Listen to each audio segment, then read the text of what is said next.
Hello everyone, greetings fellow time travellers, hail to thee blithe spirits. It's always good to have you with me for another journey through time and space. Before we kick off today, if you would like to, help support this podcast series and get extra access, get kind of specialist access to behind the scenes, go to my patreon.com site, look for me by name, Neil Oliver, and it's pretty easy to find, and the necessary steps are self-explanatory, and I'll hope to see you there.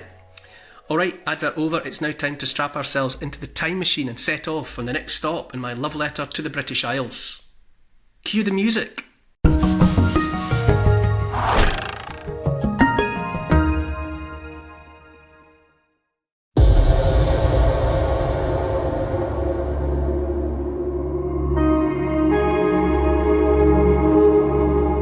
Open minds, free minds, kicked open the door leading into the atom and everything that has meant for humankind ever since. In this episode, we're disappearing into an atom and changing the world forever. His father said, without the money, we have to think. And think he did. His brain took him from rural New Zealand and right round the world. He built one of the largest and best equipped laboratories ever seen, assembling a superhero squad of brilliant minds. Together they began penetrating the infinitesimal universe of the atom. He's the father of nuclear physics, best known as the man who split the atom. I'm stepping out across Britain to discover 100 remarkable places that have shaped you, me and the whole world. I'm Neil Oliver, and this is my love letter to the British Isles.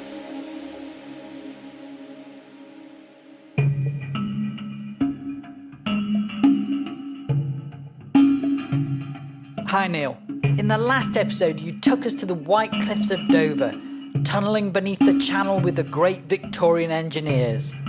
Where are we this week? We're switching gear this week, Paul, swapping the huge heavy machinery that was capable of tunnelling deep passages beneath the English Channel for the precision scientific equipment found in laboratories, from the macro to the micro, and the kit that first explored the infinitely complex universe within atoms. We're at Manchester University's Rutherford building to meet the superhero physicist Ernest Rutherford.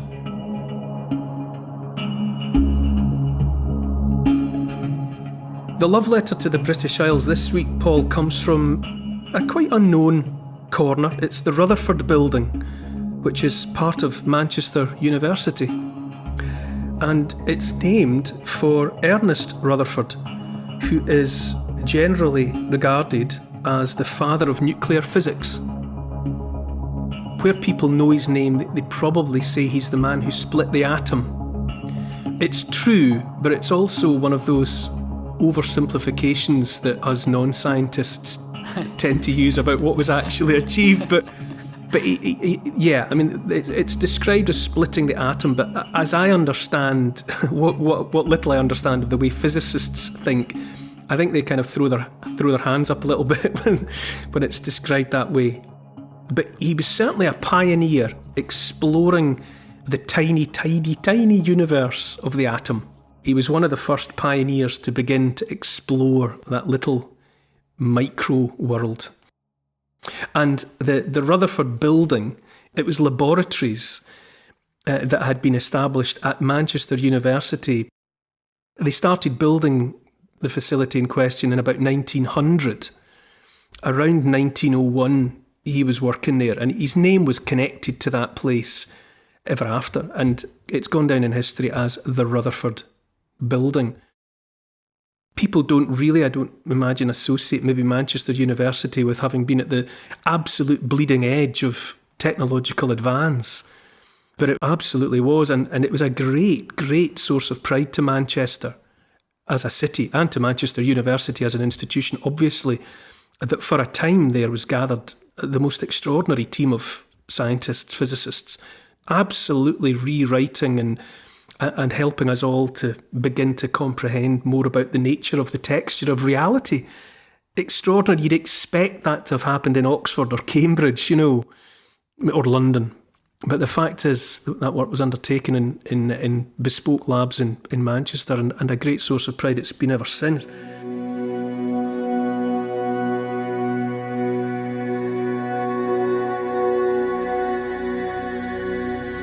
Were the labs built specially for it? Yeah, they were bespoke. They were built with the intention of conducting some groundbreaking research into physics, into the study of the building blocks of reality, the building blocks of the universe.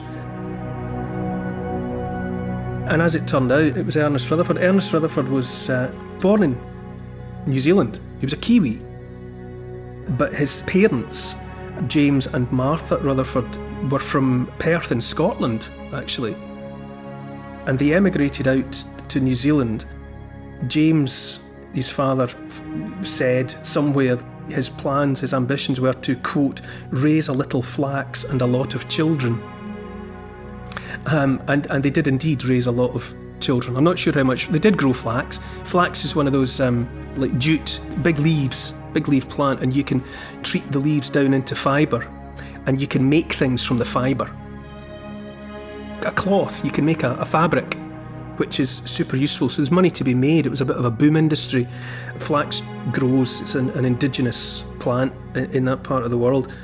Martha was a school teacher, and she looked after the education of the children. They had 12 kids. Wow. Yeah. Yeah, they certainly did raise a lot of children, and Ernest was the fourth. He was the fourth child born to them, so he was in the elder half of the brood. And it gives the impression of a very warm and loving home. They lived, first of all, at a place called Brightwater, near Nelson. Nelson's a principal city on South Island in New Zealand. And that was where the family established itself. And they did struggle financially. And so James was in the habit of saying to the children, we haven't the money, so we've got to think. Where we have want, where we lack, whatever it is that we lack, we're going to have to think our way to a solution. And that was fostered amongst the children. And so it's a good attitude, I suppose you would say. It's not all about money. They were loved. They were looked after. Their mother was a school teacher, so she was able to see to their education. They grew flax. They were provided for. But sometimes they got into times of financial shortage, and it was James Rutherford's attitude, certainly, and probably Martha's as well, that they think themselves through it.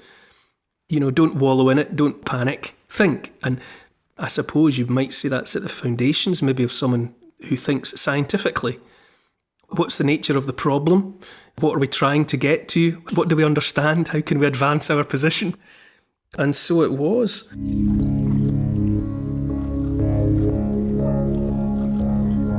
They moved from Nelson, and the family home latterly was at Pungarehu on the Taranaki coast of the North Island. And there's now a museum to Rutherford on that location. And Rutherford's face is on the New Zealand $100 bill, which is the highest value banknote amongst the Kiwis. So it's a fitting tribute to him. That note of highest value has on it the face of Ernest Rutherford.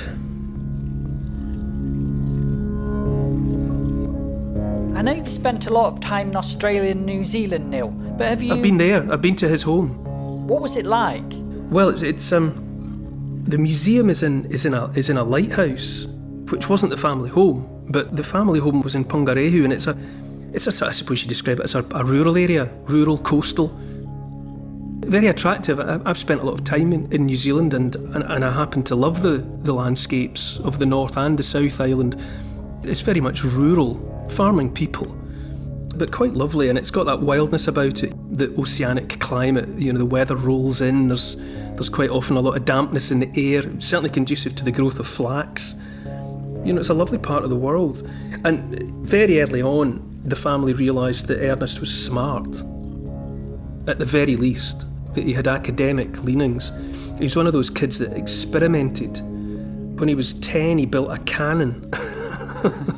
Seriously, he built a cannon, and I don't know whether his mother and father knew what he was up to, but he detonated a charge inside, and it exploded just blew itself to smithereens. But Ernest was undamaged.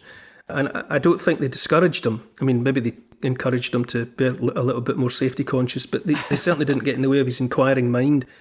And he won a scholarship to a private school. He was then financed through Canterbury College in Christchurch. And by 1895, he was a research student in the Cavendish Laboratory in Cambridge.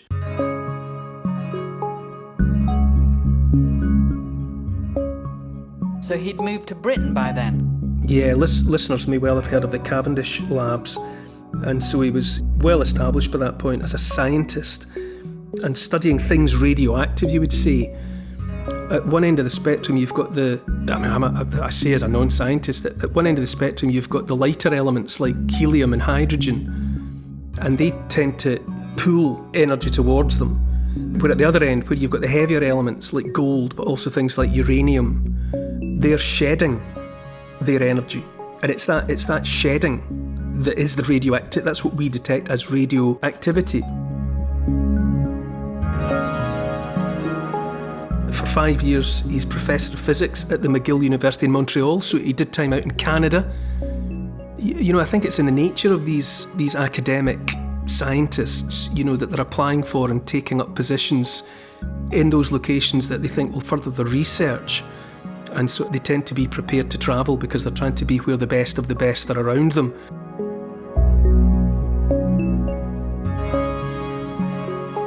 Do we know about his ambition and drive and about his personal character?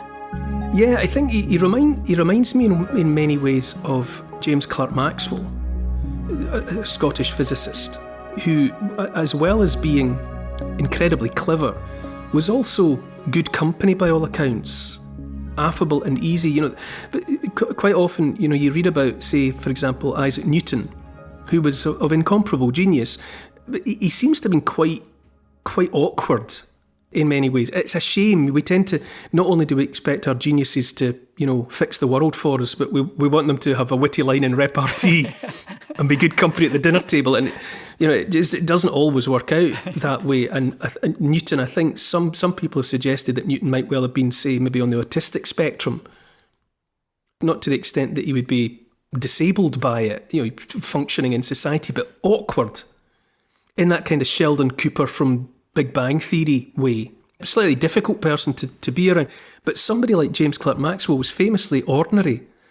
He went home and took part in the harvest in the autumn every year, and he was known to be just easy company. He kept friends that he'd had from his school days, his early childhood onwards. He didn't shed anyone. He kept people, and he wrote letters, and he maintained his correspondence, and he kept in touch with people, and he didn't lord it over people because he was incredibly clever. He was quite self-deprecating and open to a laugh. And Ernest Rutherford, what I know of him, he suggests that he was of that sort.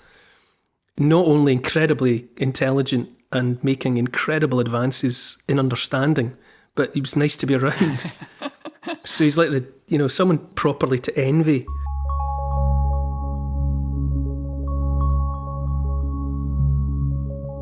By 1907, he was back in England. That's when he's at Manchester University, in the unit that subsequently would bear his name. And he had gathered around him by 1907 an extraordinary team of people, generally thought of as one of the finest and most influential teams of scientists ever assembled anywhere. Hans Geiger was there. Now, you've heard of the Geiger counter that measures radioactivity. He was part of that team. Ludwig Wittgenstein, who's a philosopher, he was part of that team. Lawrence Bragg, who would win the Nobel Prize in 1915 for the study of X-ray crystallography. And let's just leave that there. X-ray crystallography. But Lawrence Bragg was part of the team. And Niels Bohr. That's another name that anyone who's remotely interested in the study of the universe would have heard of Niels Bohr. And he was there. So it's all legends in the field of physics.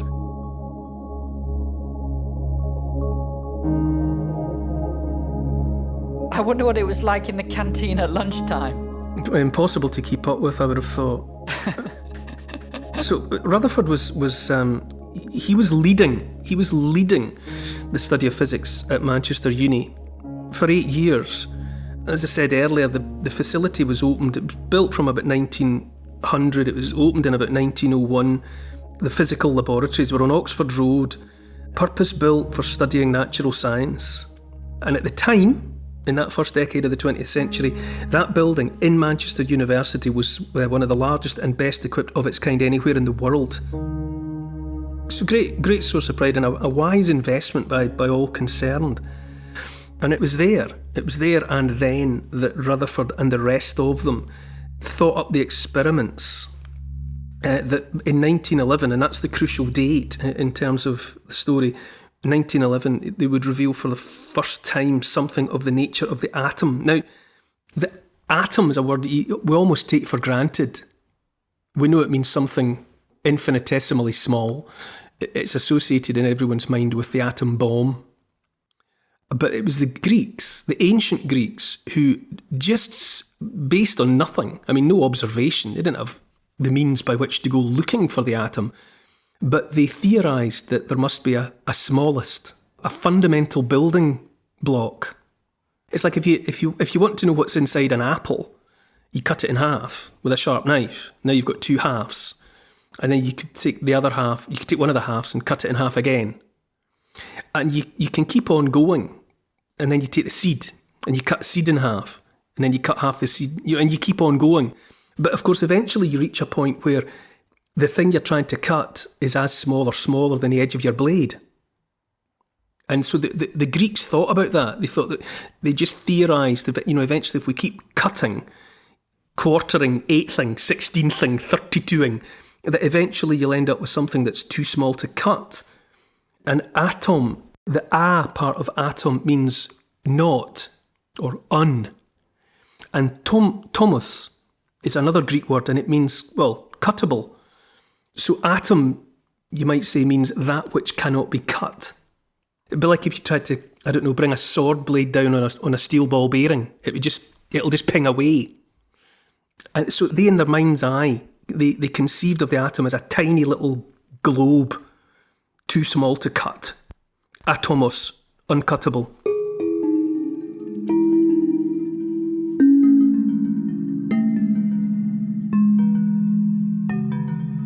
But of course that was all just done by thinking. They had no means by which they could go about, trying to test their hypothesis.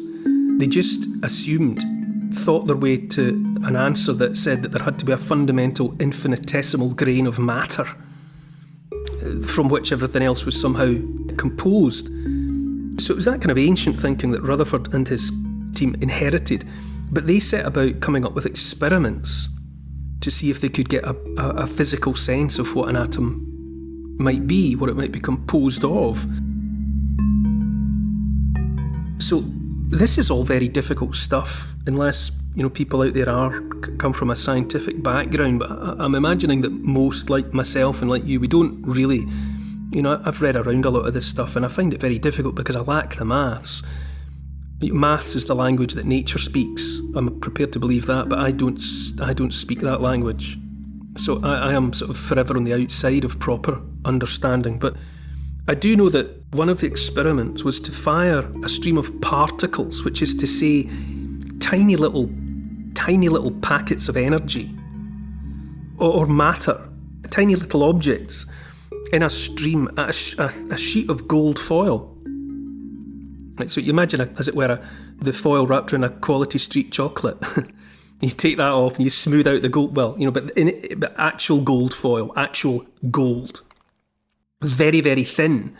And they sort of fired a stream of particles at it. Now, their understanding at that point of what an atom must be was that it'd be like a little Christmas pudding. If you imagine all the mass of the pudding, and then there's a few raisins scattered through it. And the raisins are like the hard bit. They're like whatever gives the atom substance, or at least that was the theoretical understanding of the nature of an atom up until Rutherford and his team. And so when they fired the stream of particles at the gold foil, they thought the particles would just pass through the foil, that they would go through the dough of the Christmas puddings and go out the other side. But actually what happened was their particles bounced straight back at them.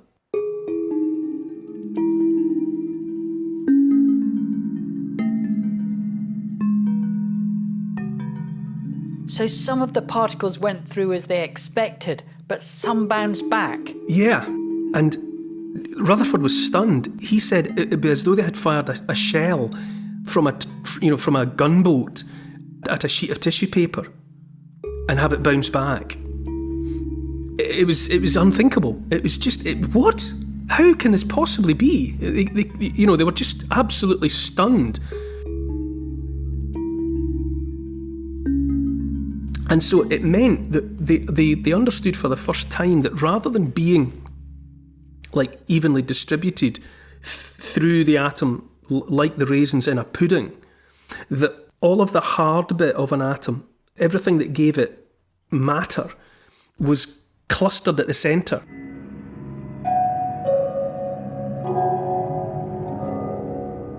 There's no getting away from it. It's very difficult stuff for the likes of us even to visualise. But they understood, they looked at what had happened. They had fired particles at fall and had them bounce back. So they imagined that the particles must be hitting the nucleus and bouncing away. A bit like, if you hold the two positive ends of a magnet together, you try and bring them together and they resist it, they push against it. It's a bit like that. So like if you threw a positive end of a magnet at another positive, it would just boing.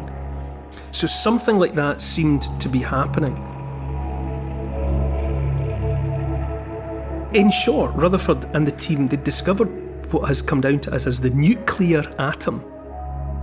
Nuclear as in the nucleus, as in this hard centre. And so what they had done was, apart from anything else, was that while the Greeks had thought that the atom was the smallest thing, they understood all of a sudden that it wasn't, that the atom was itself made of smaller. And I'm always minded, there's an old rhyme by Augustus de Morgan.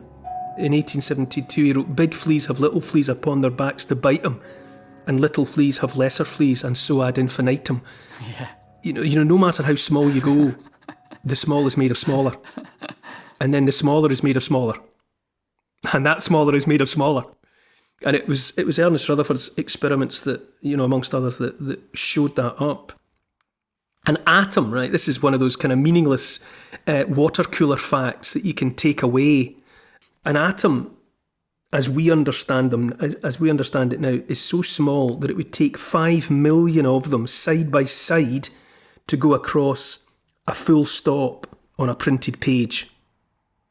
Right, so if you a period, a full stop at the end of a sentence on a newspaper page or a page of a book, you need 5 million atoms side by side like pearls on a string to go from one side of that dot to the other.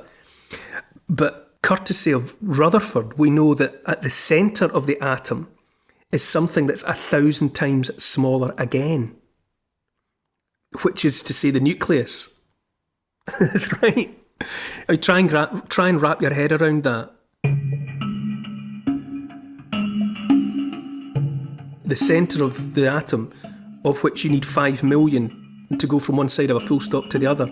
Well, at the centre of each of those atoms is something that's 1,000 times smaller than the atom is itself. And around that little tiny particle of something, spinning almost like little planets around a sun, around the nucleus are spinning little satellites, if you like, that are called electrons. So you've got the atom, which is in itself incomprehensibly tiny, but it is in itself made up of things that are infinitely smaller again.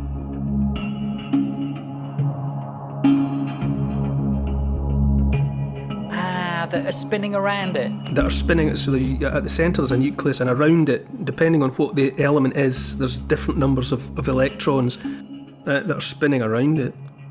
I'm a big fan, although he mystifies me as much as Rutherford, of an American physicist called Nick Herbert. Because of the language that he uses, it helps me just to sort of graze with my fingertips the outside edge of what these incredibly big-brained people might mean. He said humankind exists in a King Midas-like state, doomed never to experience the true texture of reality, because everything we touch turns to matter. You know the way King Midas, everything he touched turned to gold? You know, including, say, if he wanted to touch his daughter's hand, he would never know what her skin felt like, or her flesh, because in the moment he came in contact with her, she turned to gold. Well, Nick Herbert said, we cannot, as human beings, ever experience the texture of reality, because everything we touch feels like matter. And matter as we experience it is not necessarily reality.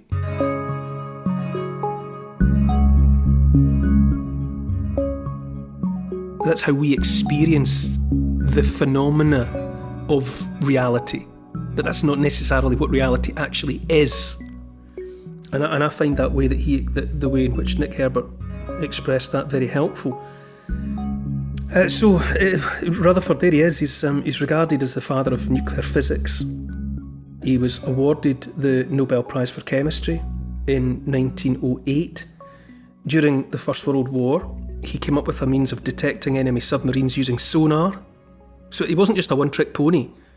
His mind was out there considering all sorts. And then in 1917, what he did, which was of immortal significance, was he found a way to bombard the nuclei of nitrogen atoms. So having identified that at the centre of an atom there was something solid, which was the nucleus, in another experiment he took nitrogen atoms and he bombarded them with radioactive particles, and the bombardment caused those atoms to split.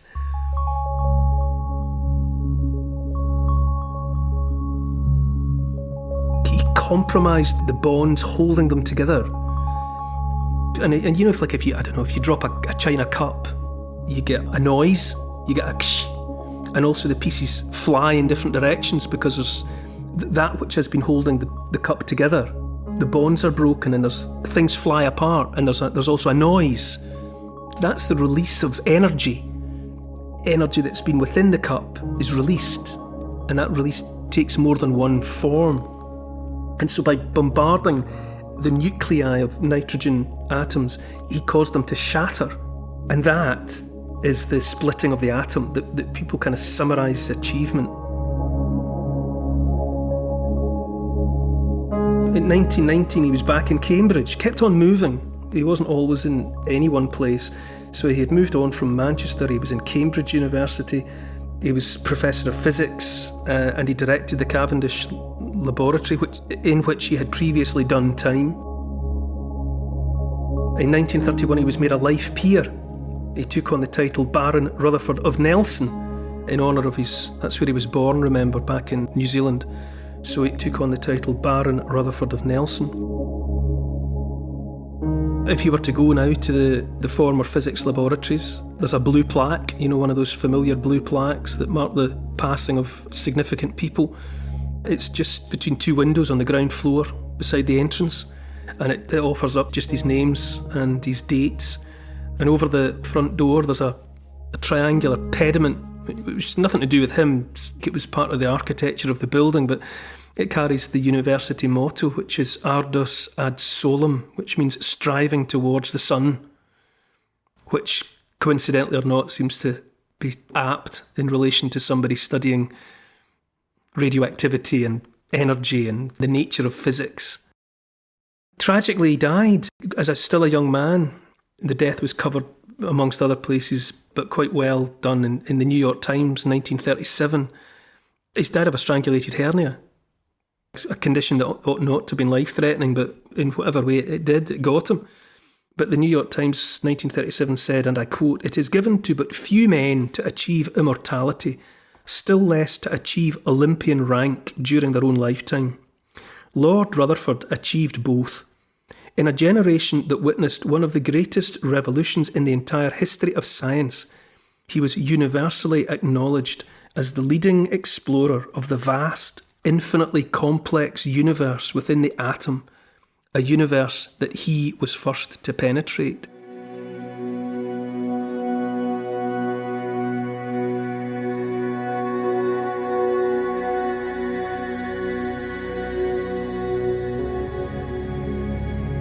It's worth saying that Rutherford always knew what he had done by splitting the atom. by splitting the atom, there's an outstanding release of energy, which can be used, well, any way you want to use energy. It can be used to power our homes, it can be used to give us heat and light and all the rest, but it can also be used destructively in the form of an atomic bomb. And Rutherford understood right from the get-go that the path that he had laid could be used either for good or ill, or for both. And of course that is what happened. It was used for both. But he had opened the door on the nuclear future. He hoped, because he was, I suppose maybe scientists are optimists. Maybe there's a tendency amongst them to look on the bright side, and he hoped that those that followed in his train wouldn't follow the path of destructive potential, but they would do something constructive with it. But there was no denying that he'd opened the door on nuclear power, and of course ahead in the future were the experiments with nuclear fission that would lead all the way to Hiroshima and Nagasaki, and the bombs that were dropped on Japan at the end of World War II.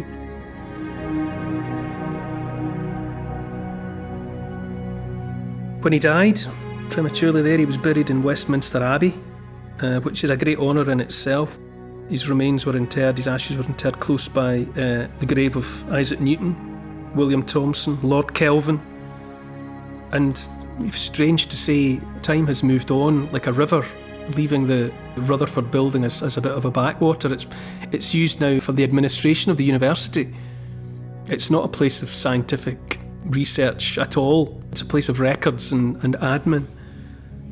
But in there, Rutherford and his team, well, it depends how you look at it, they either slid open or kicked open the door leading into the atom and everything that has meant for humankind ever since.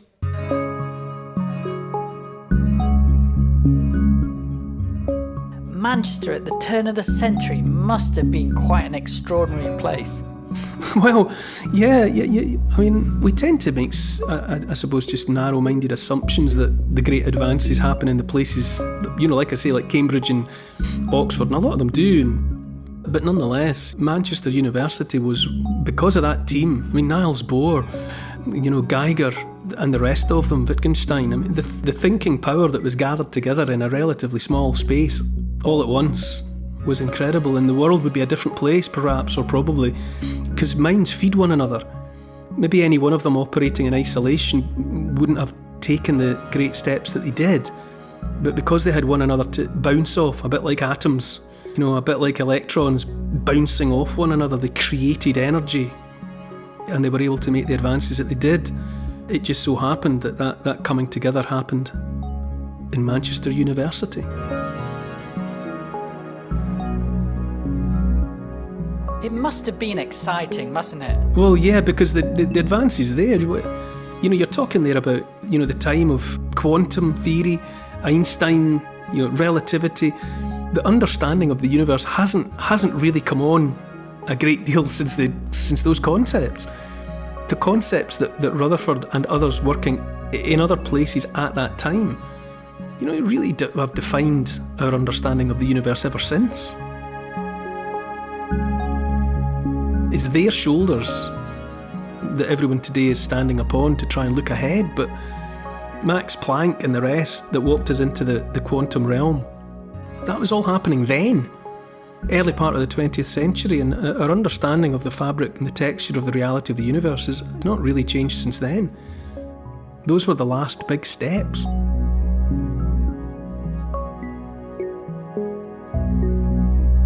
It's brilliant how you said they invested in these incredible laboratories and it paid off. Yeah, and they let them get on with it. I mean, I don't suppose it was huge amounts of money, but they were just given the freedom, maybe more than anything else. They were given the facilities, they were given what was required, and the freedom and the time, and they put together the experiments that brought forth that understanding.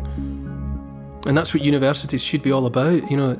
Back there at the turn of the 20th century, in places like the Cavendish labs, like what we know as the Rutherford building, but that physics laboratory in Manchester, that was open minds, free minds, allowing themselves to go in whatever direction they could imagine. And it made all the difference.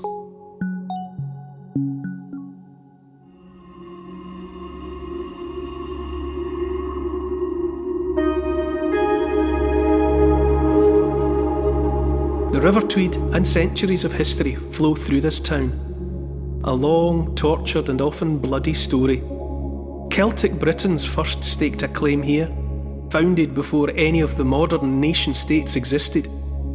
Anglo-Saxons followed them, making it part of their Northumbrian fiefdom. It became a powerful Scottish port, an English borough, changing hands again and again between the two nations, pulled like a bloody trinket between warring parents. A town with an atmosphere all of its own. Many people here now feel neither Scottish nor English. A place apart. Next time in my love letter to the British Isles. To help support this podcast and to get access to new and exclusive history and comment videos every week, sign up to my Neil Oliver Patreon site. It would be great to see you there. Check out the Instagram account called Neil Oliver Love Letter. And please write a review of this week's podcast and share it with your friends. For further reading about these favourite destinations of mine, you could try my book. It's called The Story of the British Isles in 100 Places, and it's published by Transworld. Neil Oliver's Love Letter to the British Isles is produced by Paul Ratcliffe and Neil Oliver for Fat Belly Films. Music is by Malcolm Goldie. Social media producer is Oscar, CFR. Additional research is by Evie, Lucy and Archie and Teddy. Finance is by Catherine and Trudy. Post-production is by Althorpe Studios, and the graphics are by Paul Plowman. And special thanks to the people across history who have made and continue to make these isles such an incredible place. This has been an FBF Podcasts production.